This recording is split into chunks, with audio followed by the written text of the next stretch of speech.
नमस्कार, मैं डॉक्टर सीमा Sharma S A Sanskrit classes में आपका स्वागत करती हूँ।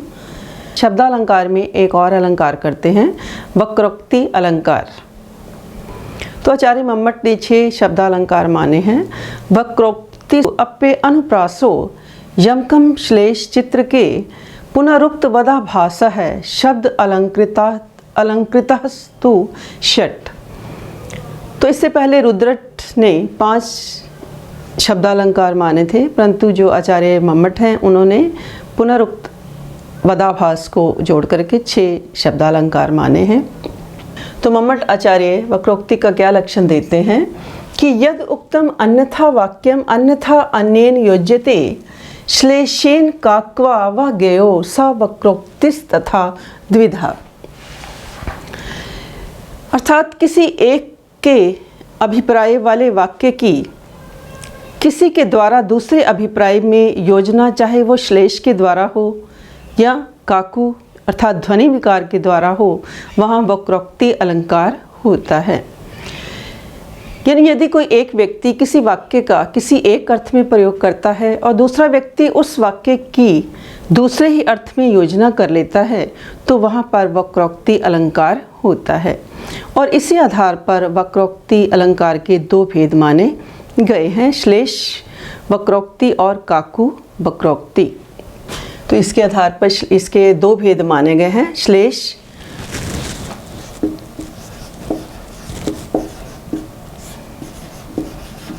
वक्रोक्ति और दूसरी काकू वक्रोक्ति।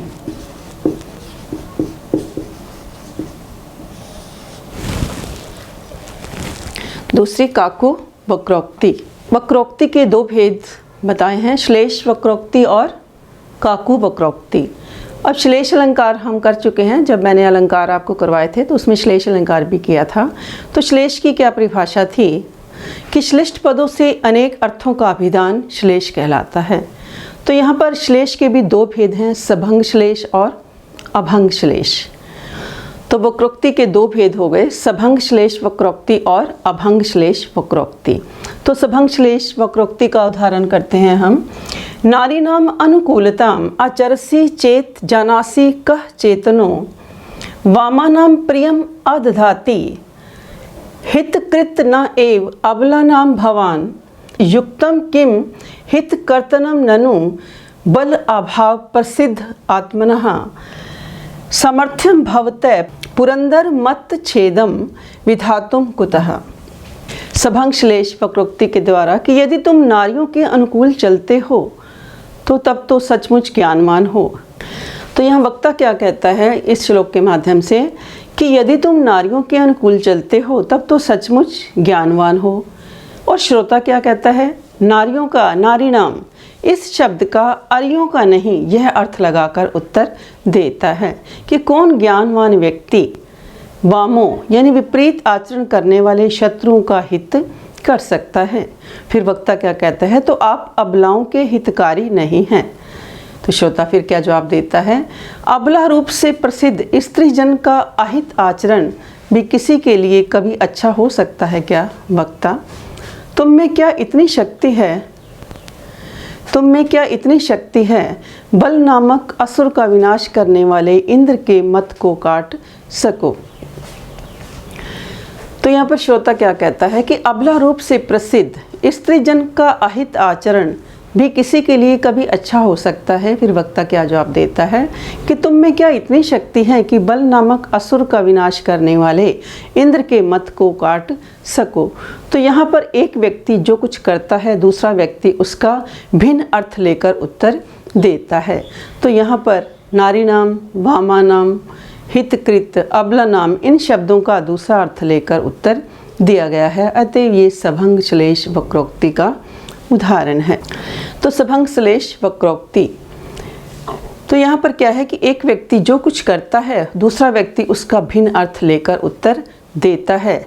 यहाँ पर नारी नाम, वामा नाम, हितकृत, अबला नाम इन शब्दों का दूसरा अर्थ लेकर उत्तर दिया गया है। अतः ये सभंग श्लेष वक्रोक्ति का उदाहरण है। पहला क्या था, सभंग श्लेष वक्रोक्ति, और दूसरा क्या है, अभंग श्लेष वक्रोक्ति। दूसरा उदाहरण हम करते हैं अभंग श्लेष वक्रोक्ति का उदाहरण देखते हैं।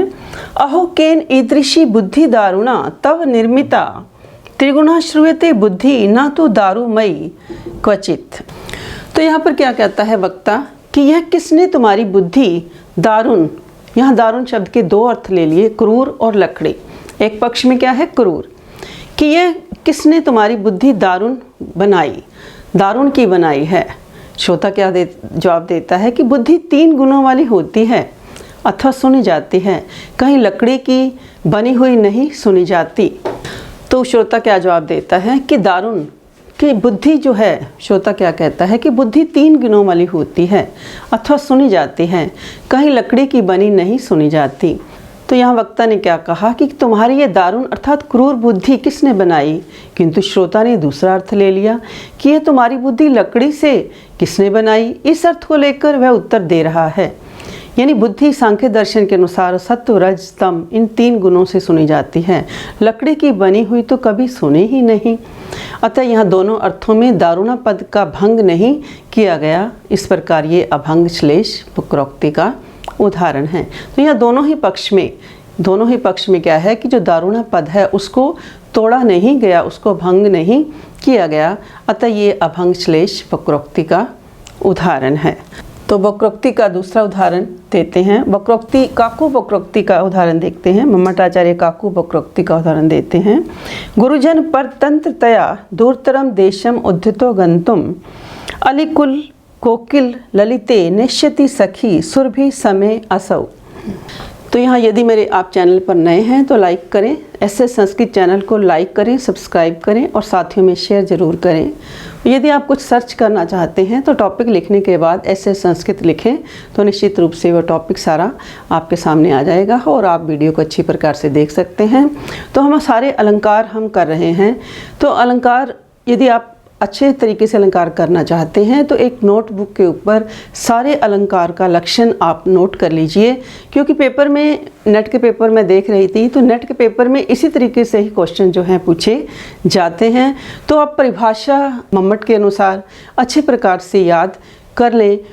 तो काकू वक्रोक्ति का उदाहरण देखते हैं कि हे सखी कि गुरुजनों की इस प्रकार की, गुरुजन परतंत्रतया दूरतरम देशम उद्धितो गंतुम अतिकुल कोकिल ललिते निश्यति सखी सुरभि समय असौ।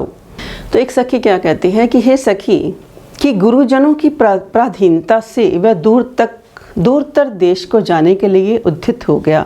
गुरुजन मैंने कि बड़े जो लोग हैं, जो वृद्ध लोग हैं, उनके की पराधीनता के कारण वह दूर देश को जाने के लिए तैयार हो गया। भंवरों के समूह और कोकिलाओं से ललित वसंत समय में क्या वो वापस नहीं आएगा।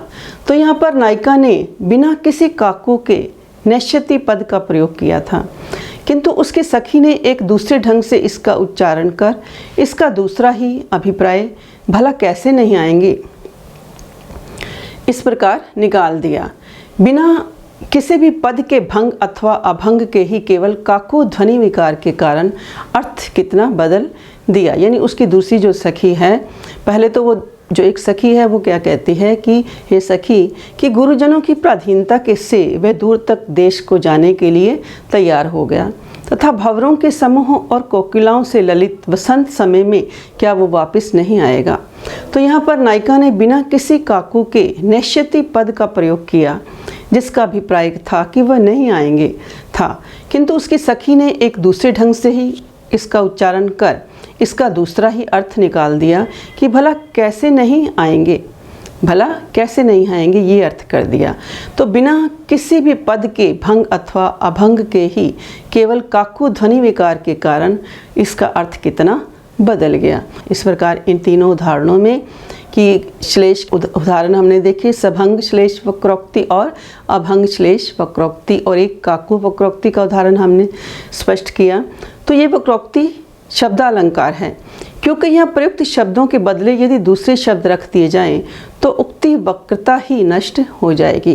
क्योंकि शब्द जो शब्दालंकार हैं उसकी क्या परिभाषा है कि शब्द परिवृत्ति असहत्वम, कि वो शब्द के परिवर्तन को सहन नहीं कर सकते। यानी शब्दालंकार में केवल शब्द की ही महिमा होती है, शब्द का ही चमत्कार होता है, शब्द का ही प्रभाव होता है। तो जब शब्दालंकार होते हैं शब्द के परिवर्तन को सहन नहीं कर पाते, तो यह वक्रोक्ति में भी क्या है कि केवल शब्द का परिवर्तन जो है किसी प्रकार नहीं हुआ है। क्योंकि वक्रोक्ति की क्या परिभाषा थी कि किसी के एक अभिप्राय वाले वाक्य की किसी के द्वारा दूसरे अभिप्राय में जब योजना, चाहे वो श्लेष हो या काकू के द्वारा हो, वहाँ वक्रोक्ति अलंकार होता है। तो ये दो प्रकार का होता है, श्लेष वक्रोक्ति और काकू वक्रोक्ति। तो आज के लिए इतना ही। धन्यवाद। जय हिंद, जय भारत।